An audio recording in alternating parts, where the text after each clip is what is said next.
In the vast, unforgiving expanse of the Caribbean Sea in the year 1718, where the sun beat down mercilessly on wooden decks slick with salt and sweat, the notorious pirate ship known as the Fearless Fury sliced through turquoise waves like a predator hunting its prey, its black sails billowing ominously against the horizon, captained by the infamous Blackthorn Kane.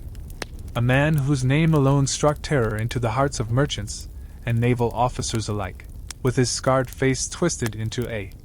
perpetual snarl from battles long past, his one good eye gleaming with ruthless ambition, and a hook where his left hand once was, a grim reminder of a duel lost but a life spared only to wreak more havoc. The crew, a ragtag assembly of hardened outlaws from every corner of the world, whispered tales of Blackthorn's bloody conquests, how he had sacked Spanish galleons laden with gold doubloons and Aztec treasures,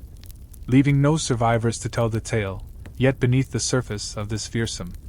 unity simmered a dark secret, a mutiny brewing like a storm on the edge of the sky, sparked by the mysterious disappearance of the ship's navigator, old Elias Crow, who had vanished one foggy night without a trace, his quarters left in disarray with maps torn and a cryptic message scrawled in blood on the wall reading, "The shadows claim their due,"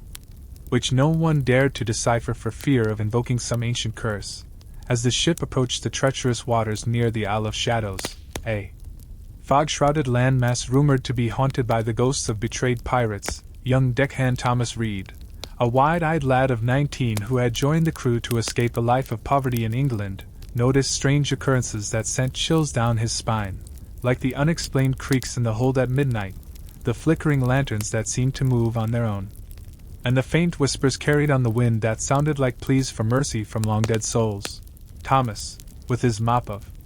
unruly brown hair and a curiosity that often got him into trouble, confided in his closest mate, burly Irishman Sean O'Malley, a giant of a man with tattoos covering his arms depicting sea monsters and lost loves, who laughed it off at first but soon admitted to seeing shadows lurking in the corners of the galley, shadows that didn't belong to any living crew member. Meanwhile, Blackthorn Kane paced the quarterdeck, his heavy boots thudding rhythmically, clutching a tarnished locket that held the portrait of a woman long gone, perhaps the key to his unyielding cruelty, as he barked orders to hoist the sails higher, unaware that his first mate, sly and ambitious Victor Slade, a Frenchman with a silver tongue and eyes like a shark, was plotting in the shadows, gathering allies among the discontented sailors who grumbled about unequal shares of plunder and the captain's increasingly erratic decisions, like steering them toward the Isle of Shadows despite warnings of deadly reefs and supernatural perils. The tension thickened as the sun dipped low, painting the sky in hues of blood red, and Thomas overheard a hushed conversation in the forecastle where Slade promised riches beyond imagination if they overthrew Blackthorn, mentioning a hidden map to a legendary treasure buried by the pirate king Henry Morgan himself, but with a twist that made Thomas's blood run cold. A sacrifice was needed to unlock its secrets, one that involved the blood of the fearless, hinting at the mutiny's bloody nature. As night fell, enveloping the ship in darkness broken only by the glow of stars and the swinging lanterns, a scream pierced the air from the crow's nest, where the lookout, a wiry Spaniard named Carlos, plummeted to the deck with a dagger in his back, his eyes wide in eternal surprise, and the crew gathered in stunned silence, Blackthorn roaring for the culprit to show himself, but no one did. Only the wind howled in response, carrying the scent of impending doom. Thomas, heart pounding, slipped below decks to investigate Elias's quarters again, finding a loose floorboard that revealed a hidden journal, its pages filled with ramblings about a curse from an ancient Mayan artifact stolen during their last raid, an artifact that Blackthorn kept locked in his cabin, said to grant eternal life but at the cost of souls. And as Thomas read on, the words blurred with fear, realizing that the mutiny wasn't just about gold but something far more sinister, a battle against forces beyond the grave. Suddenly, footsteps echoed above, and Thomas hid the journal, peeking through a crack to see Slade and his conspirators dragging a bound crewman toward the plank, accusing him of the murder to sow chaos. But Thomas knew it was a ruse, the real killer among them, perhaps even Slade himself, who smiled wickedly as the man begged for mercy before being shoved into the abyss of the sea. The ship rocked violently as if protesting the act, waves crashing against the hull like angry fists, and Blackthorn stormed down, sword drawn, demanding loyalty. But doubt flickered in the eyes of many, including O'Malley, who gripped his cutlass tighter, torn between friendship and survival. In that moment, Thomas vowed to uncover the truth, to expose the mystery before the mutiny erupted in full bloody fury, little knowing that the Isle of Shadows held clues to Elias's fate and a revelation that would change everything. As the fog rolled in thicker, hiding dangers unseen, and the first drops of rain fell like tears from the heavens, signaling the storm and the slaughter to come. Yet as the crew dispersed uneasily, Thomas felt a cold hand on his shoulder, turning to find no one there, only the whisper of "Beware the fearless," echoing in his mind, leaving him frozen in terror as the part 1 of this tale pauses here, waiting to continue from these very words in the next installment when called upon. Thomas Reed stood there in the dim glow of the lantern below decks on the fearless fury, his body rigid like a statue carved from ice, the whisper of "Beware the fearless," still lingering in his ears like an unwelcome ghost that refused to fade away into the night, his mind racing with 1,000 questions that tumbled over each other like waves crashing against the ship's hull during a fierce storm, questions about the journal he had just hidden away in his tattered shirt, its leather cover rough against his skin, filled with Elias Crow's frantic scribbles. About the cursed Mayan artifact that Blackthorn Kane guarded so jealously in his captain's quarters, an artifact said to be a golden idol with eyes of emerald that glowed unnaturally in the dark, stolen from a forgotten temple on the Yucatan Peninsula during a raid that had cost the lives of half the crew, men who had screamed in agony as invisible forces tore at their souls. Or so the journal claimed in its yellowed pages stained with what looked like dried blood. Thomas's breath came in short, shallow gasps as he tried to steady himself against the swaying of the ship, the wooden beams creaking around him as if the vessel itself were alive and protesting the secrets it held within its belly, secrets that now weighed heavily on the young deckhand's shoulders, making him feel far older than his 19 years, his once innocent face now etched with lines of worry and fear that no amount of rum could erase. Slowly, he forced his legs to move, creeping back up the narrow ladder to the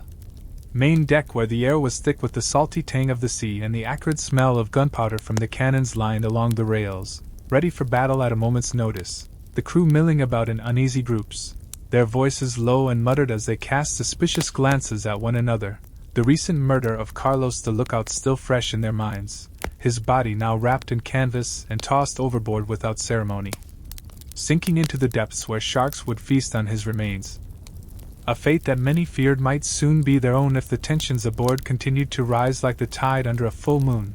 Blackthorn Kane stood at the helm, his hook hand gripping the wheel with white-knuckled force, his good eye scanning the foggy horizon where the outline of the Isle of Shadows loomed like a shadowy beast waiting to devour them, the island's reputation for doom well known among pirates, with stories of ships vanishing without a trace, crews driven mad by visions of their past sins, or worse, turned into wraiths that haunted the living, and Blackthorn's decision to sail there had only fueled the whispers of mutiny that slithered through the ranks like serpents in the grass. Victor Slade, the sly first mate, slunk among the men, his voice smooth as oil as he planted seeds of doubt, reminding them of how Blackthorn had hoarded the best shares of treasure for himself. How he had executed loyal men on mere suspicions, like poor Jenkins last month who had been keel-hauled for supposedly stealing a gold coin, his screams echoing long after his body was dragged back aboard mangled and lifeless. And Slade promised that under his leadership, the wealth would be divided fairly, with enough gold for every man to buy a plantation and live like kings. But Thomas, overhearing from the shadows behind a barrel of salted pork, sensed the lie in Slade's words, for the man's eyes held a hunger not just for gold but for power, a darkness that mirrored the curse Elias had written about, perhaps even connected to it in ways Thomas could not yet fathom. As the fog thickened, wrapping the ship in a cold, damp embrace that chilled the bones, O'Malley approached Thomas with a heavy step, his massive frame blocking the lantern light, his tattooed arms folded across his chest as he grumbled in his thick Irish brogue about the unnatural feel of the night, how the stars above seemed dimmer than usual, as if veiled by some malevolent force, and he confessed to having dreams the past few nights of drowned men rising from the sea, their eyes hollow and accusing, pointing fingers at the captain's cabin where the artifact lay hidden. Dreams that left him waking in a cold sweat with the taste of salt water in his mouth. Thomas, trusting his friend more than anyone else aboard, pulled out the journal and showed him a page, the words leaping out in the flickering light. The idol feeds on fear, turning brother against brother until blood soaks the decks. And O'Malley's face paled, his usual bravado cracking like thin ice underfoot, for he remembered the raid on the temple, how Elias had warned against taking the idol, calling it the heart of Tezcatlipoca, the Aztec god of night and sorcery. But Blackthorn had laughed it off, smashing the altar with his hook and claiming the prize, only for strange events to follow. Crewmen falling ill with fevers that made them babble in tongues, compasses spinning wildly, and now the disappearances and murders that pointed to something otherworldly at play. Together, they decided to watch and wait, to gather more evidence before confronting anyone, but as they spoke, a sudden gust of wind howled through the rigging, snuffing out several lanterns at once and plunging parts of the deck into darkness, causing the crew to cry out in alarm, some drawing their cutlasses while others muttered prayers to whatever gods they believed in, and in that chaos, Thomas glimpsed a figure darting toward the captain's quarters, cloaked in shadow, too quick to identify, but carrying what looked like a key glinting in the remaining light. Heart pounding once more, Thomas nudged O'Malley, and the two slipped after the intruder, their footsteps muffled by the growing roar of the wind and the slap of waves against the hull, the ship now pitching more violently as they neared the island, reefs hidden beneath the surface threatening to tear the bottom out if they strayed too close. Reaching the door to Blackthorn's cabin, they found it slightly ajar, a sliver of candlelight spilling out like blood from a wound, and peering inside, Thomas's eyes widened at the sight of Slade rummaging through the captain's desk, papers flying everywhere. His face twisted in frantic determination as he searched for the artifact or perhaps the map Elias had mentioned in his journal, the one leading to Morgan's treasure but tied to the curse, requiring a ritual of blood to reveal its path. But before they could act, Blackthorn's voice boomed from behind. "Treachery!" As he burst onto the scene with sword raised, his hook flashing deadly, and Slade whirled around, dagger in hand, the two clashing in a flurry of steel that rang out like thunder, sparks flying as blade met hook, the crew gathering to watch the duel that had been brewing for months, cheers and jeers mixing with the storm's fury. Thomas and O'Malley hung back, unsure of whom to support, for Blackthorn's tyranny was real, yet Slade's ambition seemed laced with the idol's dark influence. And as the fight raged, blood drawing from cuts on both men, the fog parted briefly to reveal the Isle of Shadows closer than ever, its jagged cliffs like teeth ready to bite. And a low moan echoed from the island, not wind but something alive, drawing gasps from the crew. In the midst of the chaos, Thomas felt the journal burn against his chest, as if urging him to intervene, and he shouted for them to stop, revealing what he knew about the curse. But his words were drowned out by a massive wave that crashed over the deck, sweeping men overboard and extinguishing the fight temporarily as all hands scrambled to secure lines and batten down, the ship groaning under the assault, timbers straining as if the curse itself were trying to sink them. Clinging to a rope, Thomas lost sight of O'Malley in the spray, calling out his name desperately, fear gripping him tighter than the cold water soaking his clothes, and when the wave receded, bodies lay strewn about, some moving, others not, and Blackthorn stood triumphant, Slade disarmed and on his knees. But instead of killing him, the captain dragged him below decks, muttering about interrogation, leaving the crew to clean up and ponder their fate. As dawn broke weakly through the mist, the fearless fury anchored off the island's shore, the calm after the storm eerie and unnatural, birds silent, no wind stirring, and Blackthorn announced they would go ashore to seek the treasure Elias's maps hinted at. But Thomas knew from the journal that the island was the idol's birthplace, a place where the curse was strongest, and as the longboats were lowered, he slipped the journal to O'Malley, who had survived with bruises,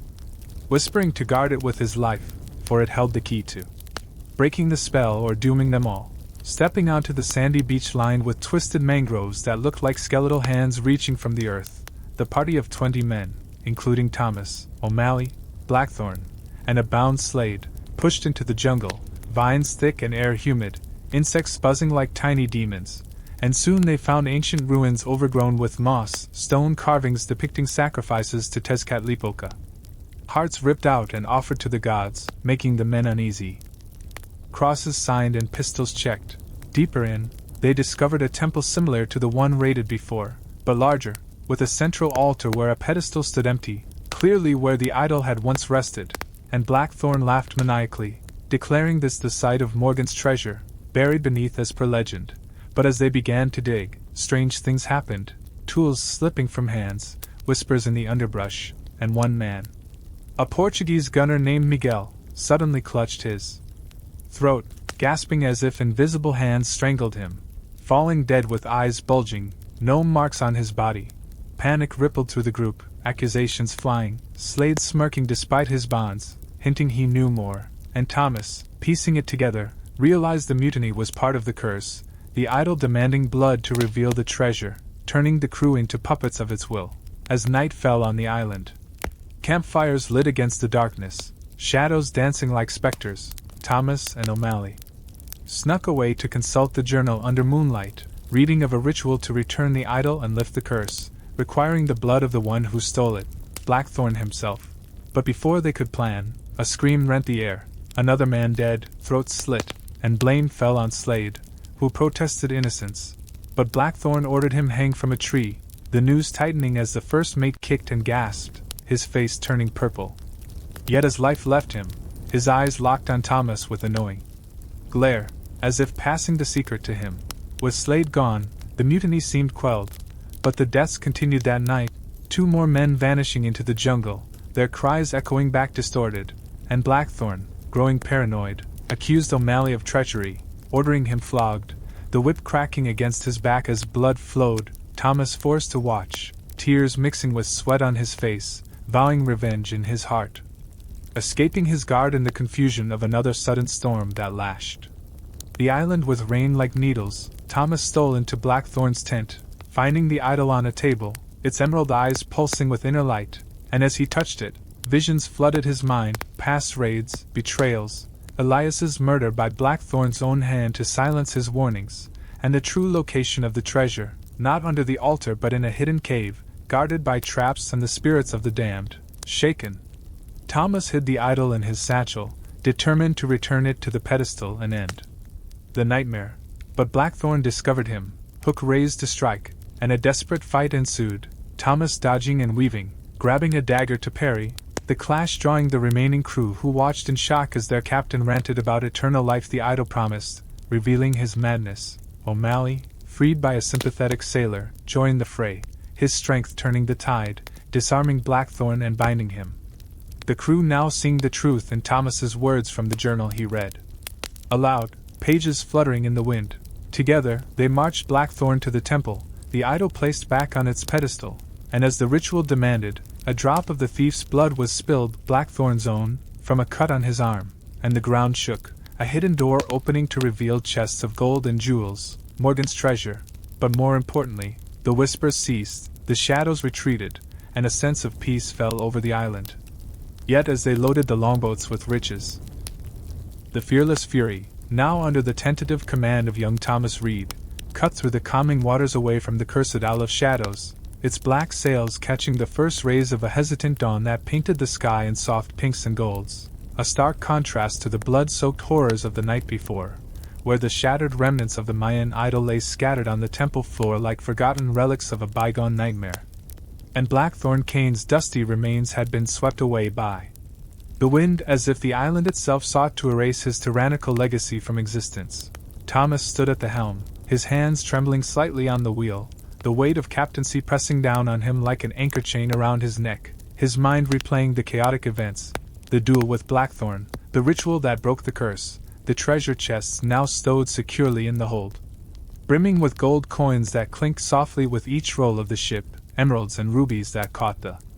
light like captured stars, and ancient artifacts that the crew had wisely left behind, fearing further supernatural entanglements. Beside him, Sean O'Malley, his back still raw from the flogging but bandaged with strips of sailcloth, grunted as he adjusted the rigging, his massive frame a reassuring presence amid the depleted crew of only 12 survivors, each man nursing wounds both physical and mental,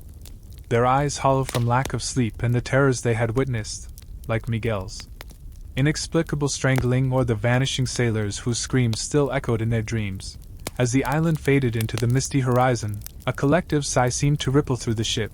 but Thomas couldn't shake the lingering whisper on the wind, that faint warning of future perils that made the hairs on his neck stand up, as if the curse hadn't been fully vanquished but merely dormant, waiting for the right moment to stir again. Perhaps tied to the treasure itself, or some overlooked detail. in Elias Crow's journal, which Thomas now kept tucked safely in his cabin, its pages a roadmap of warnings and revelations that he pored over by candlelight each night. The crew, grateful for their equal shares that promised wealth enough to retire from the pirate life, spoke in hushed tones around the galley table, sharing tankards of rum watered down to stretch their supplies, recounting tales of the mutiny's bloody climax. How Slade's hanging had felt like justice but left an uneasy void. His smirk in death suggesting he knew secrets that died with him, maybe about hidden accomplices or a greater plot involving rival pirates who coveted the same treasure. One sailor, a grizzled veteran named Hawkins with a peg leg carved from whalebone, spun yarns of similar curses he had encountered in his youth, like the ghost ship of the Sargasso Sea that lured vessels into weed-choked traps, or the siren's call off the coast of Barbados that drove men to leap overboard in ecstasy. His voice, gravelly and mesmerizing, drawing the others in despite their exhaustion, while young Billy, the cabin boy no older than 14, listened wide-eyed, his innocence shattered but his spirit unbroken, fetching biscuits and ale with a newfound determination to prove his worth, as days turned into weeks on the open sea, heading toward the bustling port of Nassau where they could fence their loot and perhaps recruit fresh hands. Strange occurrences began anew, subtle at first like the compass needle twitching erratically for no reason, or dreams shared among the crew of Blackthorn's face appearing in the waves, his hook hand reaching up from the depths, causing men to wake shouting and clutching their throats. Thomas dismissed it as collective hysteria at first, the aftereffects of trauma, but when food stores spoiled overnight despite being freshly salted, maggots writhing in barrels that had been fine the day before, and when a sudden squall appeared out of clear skies, lightning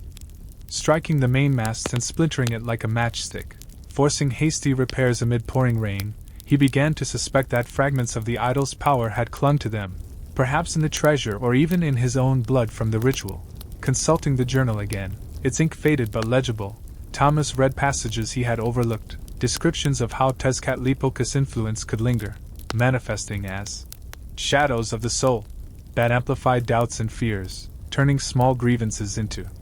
raging conflicts, and sure enough, arguments broke out over trivial matters: who got the larger ration of grog, whose watch was unfairly long, escalating to drawn knives and fisticuffs that O'Malley had to break up with his booming voice and iron fists, reminding them of their brotherhood forged in blood. Determined to root out the source, Thomas ordered a thorough search of the hold.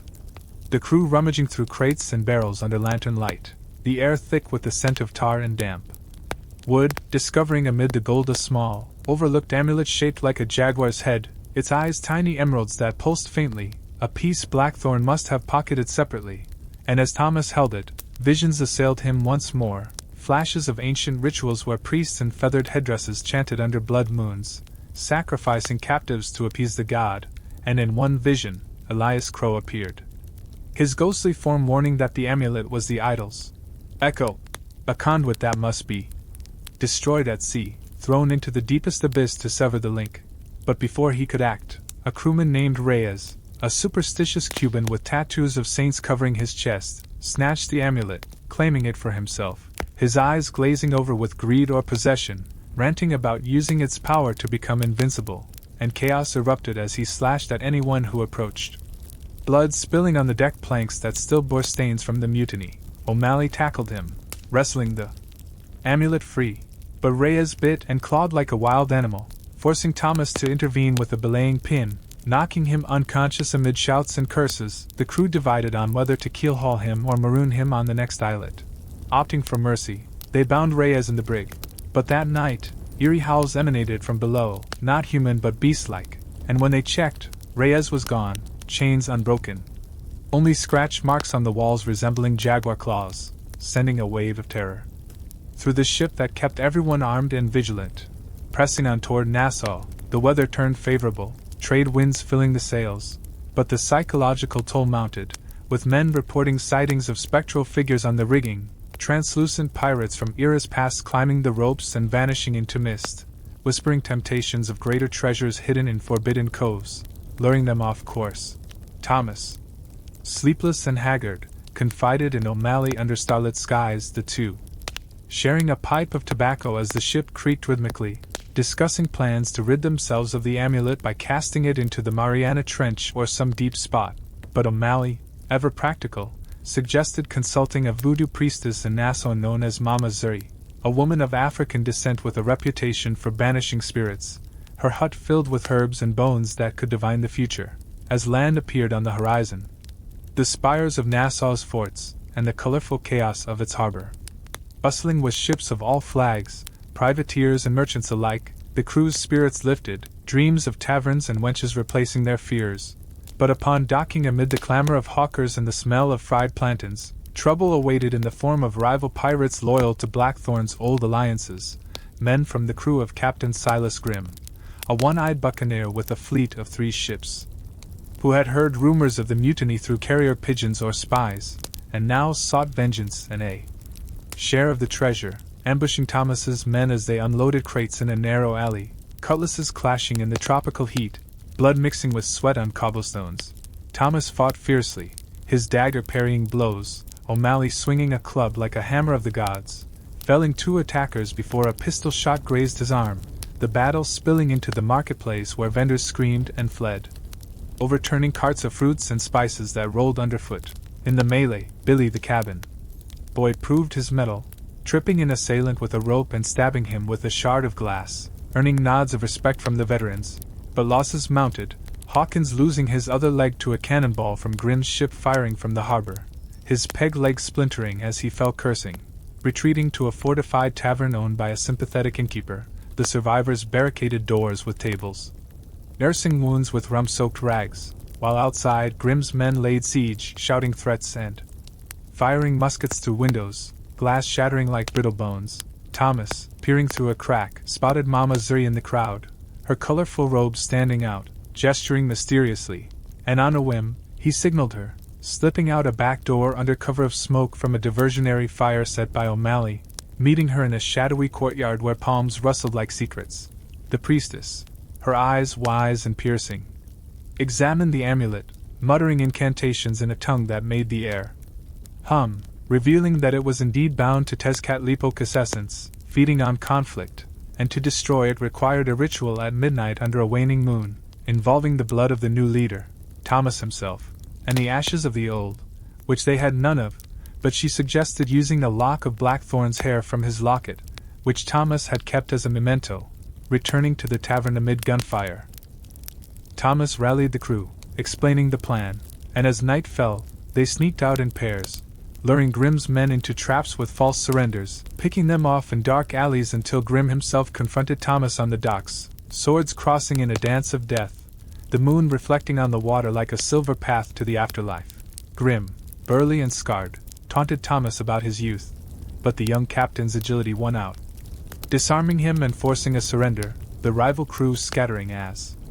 Nassau's guards, bribed earlier, arrived to enforce peace. With Grimm in chains, Thomas performed the ritual on a secluded beach, Mama Zuri chanting as he pricked his finger, blood dripping onto the amulet mixed with Blackthorn's hair set aflame, the object glowing hot before crumbling to dust, a gust of wind carrying away the remnants, and for the first time, true peace settled over the crew, no more whispers or visions.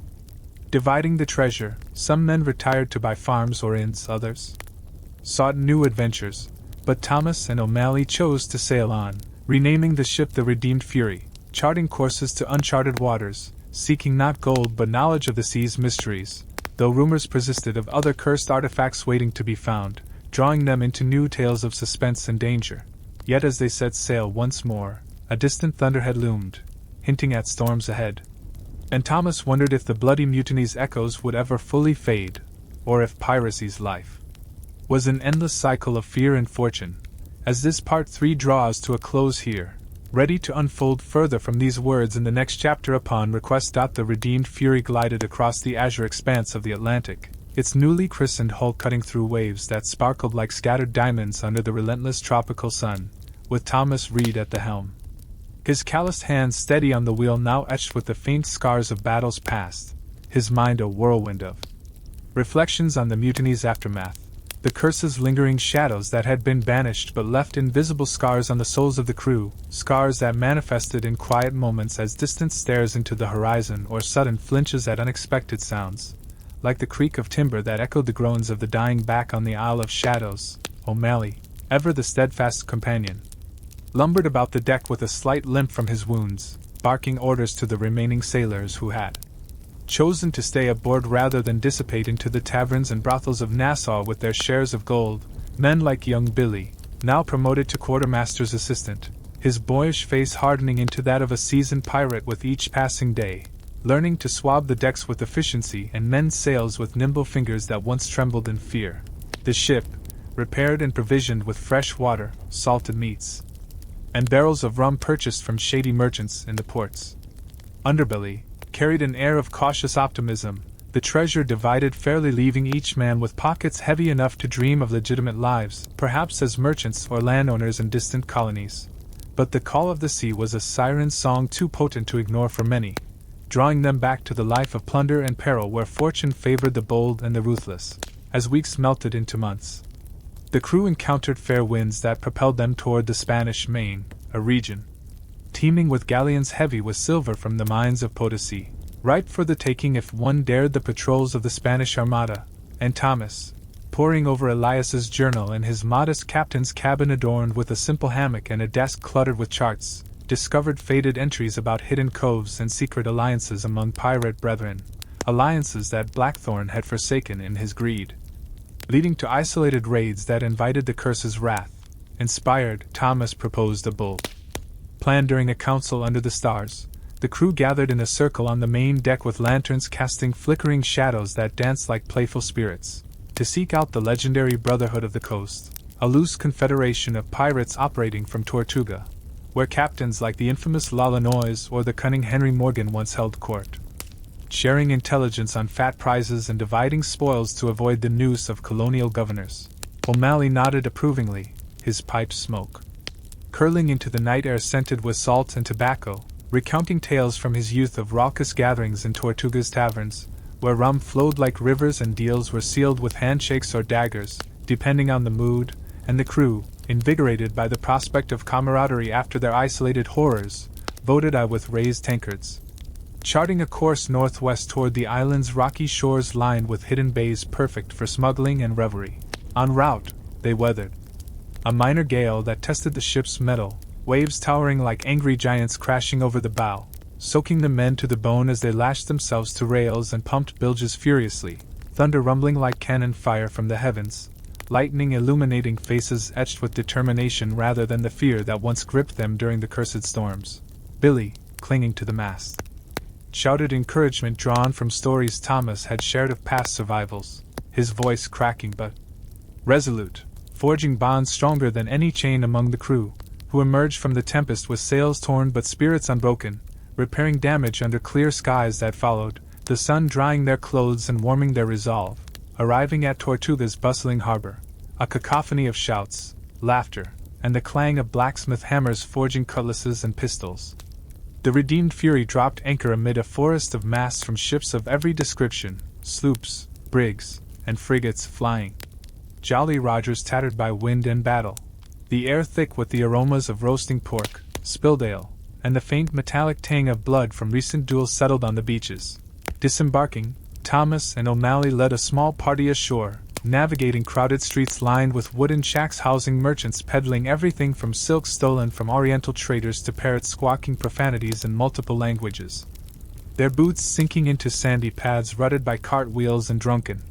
staggers. In the heart of the town stood the infamous Anchor's Rest Tavern, a sprawling den of vice with low ceilings blackened by smoke, tables scarred from knife fights, and walls adorned with wanted posters yellowed by time, where pirates of all stripes congregated, French buccaneers with muskets slung over shoulders, English rogues with tricorn hats tilted jauntily, and runaway slaves turned freebooters wielding machetes with deadly precision, approaching the bar manned by a one-armed barkeep named Pegleg Pierre, who poured rum with a hook similar to Blackthorn's but wielded with jovial flair. Thomas inquired about the Brotherhood, dropping names from Elias's journal like Captain Duval or the elusive Madame Ching, a Chinese pirate queen rumored to have ventured west with a fleet of junks. Pierre's eyes narrowed suspiciously at first, his scarred face twisting into a grin as O'Malley slid a gold doubloon across the counter, loosening his tongue to reveal that a council was convening that very night in the hidden grotto behind the waterfall at the island's center, accessible only to those bearing the mark of the Brethren, a tattoo of crossed bones under a skull, which many in the crew lacked but could be earned through tales of valor or demonstrations of skill. Undeterred, Thomas recounted the saga of the mutiny and the curse, embellishing details to captivate the gathering crowd of eavesdroppers. Describing the spectral shadows, the bloody duels, and the rituals. Climax with dramatic flair, his voice rising and falling like the sea, drawing nods and murmurs of approval, until a burly figure emerged from the shadows, Captain Eliza Thorne, a fierce woman with fiery red hair braided with beads and a coat adorned with pistols, known for her raids on slave ships and freeing captives to join her crew, who declared their story worthy and offered to sponsor them into the Brotherhood. Her green eyes sparkling with intrigue at the mention of the shattered idol and its treasures. That evening, under a canopy of stars pierced by the glow of torches, the party trekked through dense jungle paths alive with the chirps of tree frogs and the rustle of unseen creatures, arriving at the grotto where a cascading waterfall concealed a cavernous hall lit by bonfires, stalactites dripping like melting candles, and a long table hewn from driftwood where captains from across the Caribbean sat. Bearded men with eye patches, women in breeches brandishing sabers, and even a few enigmatic figures shrouded in cloaks hiding identities from bounties. Eliza introduced Thomas as the slayer of the cursed Blackthorn, and the assembly listened rapt as he detailed their adventures, the air heavy with pipe smoke and the scent of spice rum, questions flying about the idol's origins and whether fragments could be weaponized against the Spanish, sparking debates that lasted into the wee hours. By dawn, the Redeemed Fury's crew was inducted, tattoos inked with needles dipped in squid ink mixed with gunpowder for permanence, oaths sworn on a Bible riddled with bullet holes to share spoils and aid in times of need, forging alliances that promised richer halls and safer havens. Emboldened, Thomas accepted a joint venture proposed by Captain Thorne to intercept a Spanish treasure fleet rumored to sail from Havana laden with emeralds from Muzo and gold from the Andes. Intelligence gathered from bribed informants in the governor's court, requiring a fleet of 5 ships to overwhelm the escorts of galleons and men of war. Preparations consumed the following days, the harbor a hive of activity as cannons were cleaned, powder magazines stocked, and cutlasses sharpened to razor edges, the crew drilling and boarding tactics on sandy beaches, swinging grapnels and practicing pistol volleys that echoed like thunderclaps, Billy excelling in agility drills, scampering up rigging faster than monkeys, earning praise from O'Malley who taught him knife throws with deadly accuracy. Amid the bustle, romance blossomed unexpectedly when Thomas caught Eliza's eye during a sparring match, her swordplay graceful yet ferocious, disarming him with a twist that left him breathless and laughing, their conversations turning personal under moonlight walks along the shore. Sharing dreams of a pirate utopia free from crowns and chains, her past as a noble's daughter fleeing an arranged marriage adding layers to her enigma, while he confided the burdens of leadership that weighed on his young shoulders. Yet shadows of doubt crept in when a spy was uncovered in their midst, a scrawny lad posing as a recruit but bearing a Spanish brand on his arm, interrogated in the grotto until he confessed to alerting the fleet's admiral, forcing a hasty revision of plans to strike earlier at a vulnerable anchorage off the Yucatan coast. Sailing out with the Allied ships, the Thorns, Revenge, a sleek frigate under Eliza, the Black Pearl imitator helmed by Captain Duval, and 2 sloops commanded by lesser-known rogues. The flotilla cut through swells under cover of night, signals flashed with hooded lanterns to maintain formation, the sea calm but tension thick as fog, watches doubled to spot enemy sails. Dawn revealed the anchorage, 6 galleons at anchor with guards lax in the early light. Cannons run out but crews still abed, and the attack commenced with a barrage of chain shot ripping through rigging, masts toppling like felled trees, screams rising as boarding parties swung across on ropes, cutlasses clashing in a symphony of steel and gunshots popping like fireworks. Thomas led his men onto the flagship, the Santa Maria de Oro, dodging musket balls that whizzed past, his dagger parrying an officer's rapier, O'Malley bellowing war cries as he cleaved through defenders with an axe. Blood slicking the decks, turning them treacherous underfoot. Eliza's crew flanked from the other side, her pistols barking death, freeing slaves from the hold who joined the fray with improvised weapons, turning the tide in a melee of chaos where alliances held firm against desperate resistance. Victory came swiftly, holds yielding chests of wealth beyond imagination, silver bars stacked like cordwood, jewels and velvet pouches, and even a king's ransom and pearls harvested from Venezuelan beds. But not without cost, several allies fallen, including Duval, who took a cannonball to the chest, his ships salvaged but crew absorbed into the others. Dividing the spoils on a nearby quay, laughter mingled with toasts to the dead, gold weighed on scales balanced with cannonballs, each captain taking their share amid oaths of future collaborations, Thomas's portion swelling the redeemed Fury's coffers to bursting, allowing upgrades like brass cannons and reinforced hulls. Yet as they celebrated around campfires roasting captured livestock, a messenger arrived on a skiff, bearing ill tidings from Nassau. A British naval squadron under Admiral Harrington was sweeping the seas, hanging pirates without trial, drawn by reports of the mutiny and the treasure raids, forcing the Brotherhood to scatter and lie low. Eliza proposed a daring escape through the Windward Passage, but Thomas, consulting the journal's maps, suggested a hidden route through uncharted reefs known only to Elias. Risking shipwreck but evading pursuit, navigating the treacherous waters, coral heads lurking like submerged assassins, the ship scraped bottom more than once, timbers groaning in protest, but emerged unscathed into open ocean, the Allied vessels parting ways with signals of farewell, Eliza stealing a kiss from Thomas before her ship veered east, promising reunion in safer times. Alone again, the redeemed Fury pressed toward distant horizons, crew enriched but wary. Tales of their exploits spreading like wildfire in portside whispers, attracting both admirers and enemies. And Thomas, gazing at the endless sea, pondered if the bloody mutiny's legacy was a curse of eternal wandering or a blessing of freedom unbound, as whispers of new adventures, rumors of lost Atlantis artifacts or ghost fleets in the Sargasso, beckoned from the waves, leaving the future as vast and unpredictable as the ocean itself. But peace was fleeting. For soon a storm of unprecedented fury brewed on the horizon, dark clouds swirling like vengeful spirits, lightning forking across the sky in angry veins, and as the ship battled mountainous waves that threatened to swallow it whole, Thomas clung to the wheel, rain lashing his face like whips, shouting orders lost in the gale's roar, men tying down loose gear and praying to Neptune for mercy, Billy slipping below to secure the treasure lest it shift and capsize them. The tempest raged for days, visibility nil in the deluge, the compass spinning madly as if possessed anew, evoking memories of the curse, though the amulet was long gone. Perhaps a natural fury or something more sinister, a rival's weather witchery or the gods' displeasure at their hubris. When the storm abated, the ship limped into a fog-shrouded cove on an unknown isle, masts cracked, sails in tatters, crew exhausted but alive, discovering upon exploration a paradise of white sands, crystal waterfalls, and fruits hanging low, but also ruins of an ancient civilization.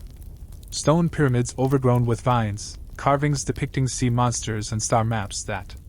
matched entries in Elias's journal, hinting at a lost colony of Atlanteans who harnessed ocean powers. Curiosity piqued, Thomas led an expedition inland, hacking through undergrowth with machetes, encountering wildlife like colorful birds screeching warnings and monkeys throwing nuts in mockery, until they reached a central chamber where a crystal orb pulsed with inner light. Guarded by traps of pitfalls and poison darts that claimed one sailor's life in a tragic misstep, touching the orb,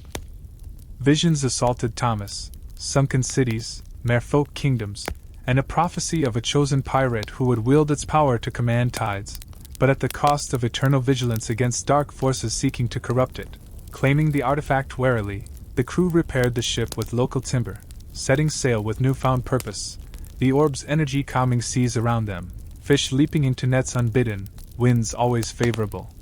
transforming the redeemed Fury into a legend whispered in every port.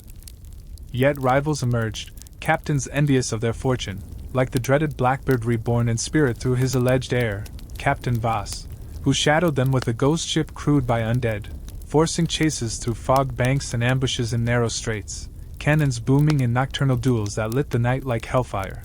In one fierce engagement off the Florida Keys, boarding parties clashed, Thomas crossing swords with Voss, a gaunt figure with eyes glowing unnaturally, revealing himself as a victim of a similar curse, seeking the orb to break his own chains, the fight raging across decks slick with blood and seawater, O'Malley fending off 3 assailants at once, Billy sniping from the crow's nest with a musket. Victory came when Thomas shattered Voss's amulet with a well-aimed shot, the enemy ship disintegrating into mist, crew vanishing like smoke, leaving only echoes of wails on the wind, enriched by captured booty. The crew voted to seek the fabled fountain of youth. Guided by the orb's visions, venturing into the Amazon's mouth, navigating rivers teeming with crocodiles and piranhas, encountering indigenous tribes who revered them as gods or demons, trading trinkets for guides through jungles alive with dangers, venomous snakes, quicksand, and fevers that felled the weak. Deep in the green hell, they found the fountain, water sparkling with ethereal glow. Drinking granting vigor but visions of past sins, forcing confrontations with ghosts of the mutiny. Blackthorn's accusing glare, Slade's sly grin, testing their resolve, emerging stronger, immortal in spirit if not body, they returned to the sea, legends growing with each tale told in taverns from Boston to Barbados, the bloody mutiny evolving into epic saga sung by bards, inspiring new generations of adventurers. Yet as years blurred, Thomas felt the pull of land, settling with Eliza on a hidden island plantation. O'Malley as overseer, Billy rising to captain his own vessel, the cycle continuing, but the whispers never fully silenced, hinting at untold chapters in the endless book of piracy. As this part 4 wraps up here, prepared to expand from these phrases in the subsequent portion if beckoned. The redeemed Fury sailed onward into the vast, uncharted expanses of the world's oceans, its prows slicing through the endless blue like a determined blade forging its own path through destiny's forge, with Captain Thomas Reed standing tall at the helm, his eyes squinting against the salty spray that misted his face, the wind whipping through his now longer hair that had grown wild during their adventures, tangled with beads and feathers collected from distant shores as tokens of triumphs and narrow escapes, his mind a swirling vortex of memories from the bloody mutiny that had started it all aboard the old Fearless Fury, memories of Blackthorn Kane's tyrannical rule, the cursed Mayan idol that had sown discord and death among the crew, the ritual on the Isle of Shadows where blood had been spilled to break the spell, and the subsequent quests that had led them to treasures beyond imagination. From Morgan's hidden gold to the crystal orb of the lost Atlanteans that now rested securely in a locked chest in his cabin, pulsing faintly with an otherworldly light that sometimes cast eerie shadows on the walls during stormy nights, shadows that danced like forgotten spirits whispering secrets of ancient powers. Beside him, Sean O'Malley, the burly Irishman whose loyalty had been forged in the fires of battle and betrayal, leaned against the rail with his massive arms crossed over his chest. His tattoos of sea monsters and mythical creatures seeming to come alive with each heave of the ship, his back scars from the flogging long healed but serving as a constant reminder of the price of freedom, as he puffed on his pipe, the smoke curling upward in lazy spirals that mingled with the sea air scented with brine and distant rain, sharing jests with young Billy, who had grown from a timid cabin boy into a confident young man of 16. His voice deepening and his frame filling out from hard labor and hearty meals, now handling the sails with expert hands that could tie knots faster than any veteran, his eyes sparkling with the thrill of adventure as he recounted tales of their past exploits to the newer recruits they had picked up in various ports, men from all walks of life, escaped slaves from the plantations of Jamaica, disillusioned sailors from the British Navy, and wandering adventurers from the taverns of Port Royal, each bringing their own skills and stories to enrich the crew's tapestry of brotherhood. The ship itself had been transformed over the years, its hull reinforced with iron plates salvaged from wrecked galleons, its decks expanded to accommodate more cannons that gleamed under the sun after being polished by diligent hands, the figurehead now a majestic mermaid carved from ebony wood, her eyes inlaid with pearls from the Venezuelan beds they had raided, symbolizing the blend of beauty and danger that defined their pirate life, and below decks, the whole brimmed not just with gold and jewels but with exotic goods, spices from the Indies that filled the air with cinnamon and clove aromas, silks from China that shimmered like liquid moonlight, and maps charted by Elias Crow's own hand, annotated with warnings of treacherous currents and hidden paradises that promised untold riches for those brave enough to seek them. As the sun climbed higher in the sky, casting golden rays that warmed the wooden planks underfoot, Thomas called for a course adjustment, steering them toward the rumored location of El Dorado, the legendary city of gold whispered about in the journals of conquistadors and now hinted at by the Atlantean orb's visions that came to him in dreams where golden spires rose from jungle mists, guarded by ancient traps and mythical beasts that tested the worthiness of intruders, dreams that left him waking with a mix of excitement and trepidation. Sharing them with O'Malley over breakfast of hardtack biscuits soaked in rum and fresh fish caught from the trailing lines, the two plotting strategies. To navigate the Amazon's labyrinthine rivers once more, avoiding the perils of crocodiles lurking in murky waters, anacondas coiling in the branches overhead, and hostile tribes whose arrows tipped with curare could fell a man in seconds, the crew assembled for the midday meal in the galley where the cook, a jolly Frenchman named Pierre with a mustache that curled like waves, served up stews bubbling with potatoes, onions, and chunks of salted pork, listened eagerly as Thomas outlined the plan. Their faces a mosaic of expressions, eagerness from the young ones like Billy, caution from the veterans who remembered the fevers and ambushes of their last jungle foray, and quiet resolve from all, knowing that the rewards could set them up for life, allowing retirements to sunny islands with villas overlooking turquoise bays, surrounded by families they had left behind or new loves found in portside romances. But as with all great quests, omens appeared to test their mettle, starting with a pod of dolphins that swam alongside the ship, leaping gracefully in arcs that sprayed water like celebratory fountains, seen by some as good luck but by superstitious Reyes, who had rejoined the crew after his possession episode, reformed and grateful for mercy, as harbingers of change, his Cuban accent thick as he muttered prayers to the Virgin Mary while fingering a rosary carved from coral. Then came the sighting of a derelict vessel on the horizon, its sails ragged and hull listing to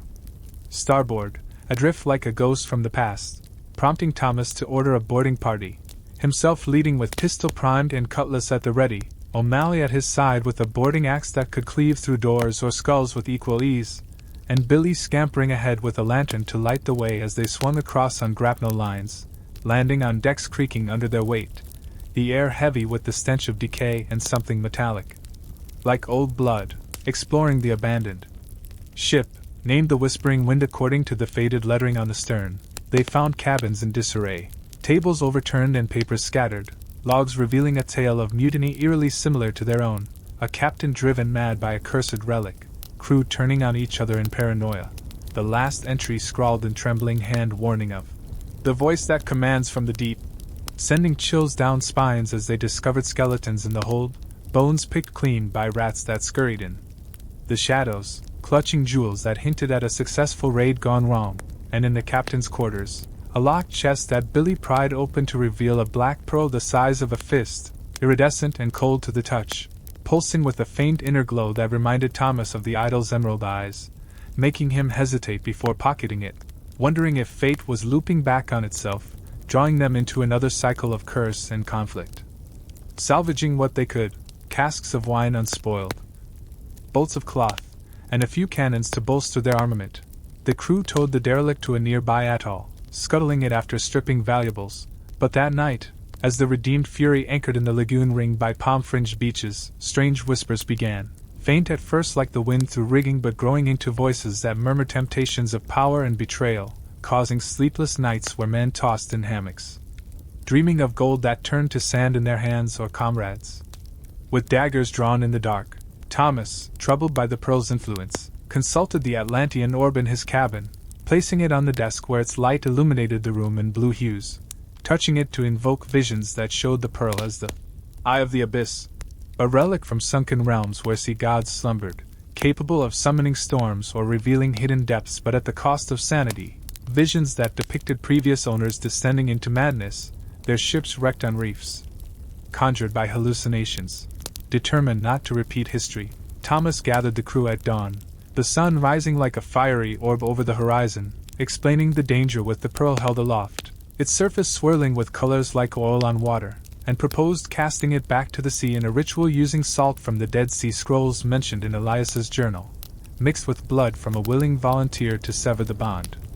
O'Malley stepping forward without hesitation, pricking his finger and letting drops fall onto the pearl as chants echoed from the journal's pages, ancient words that made the air vibrate, culminating in Thomas hurling the relic overboard where it sank with a hiss, bubbles rising like released souls, and immediately the whispers ceased, the crew breathing collective relief as birds returned to sing in the trees, signaling the curse's defeat. Emboldened, they set sail again, the incident strengthening their unity, heading south toward the mouth of the Amazon where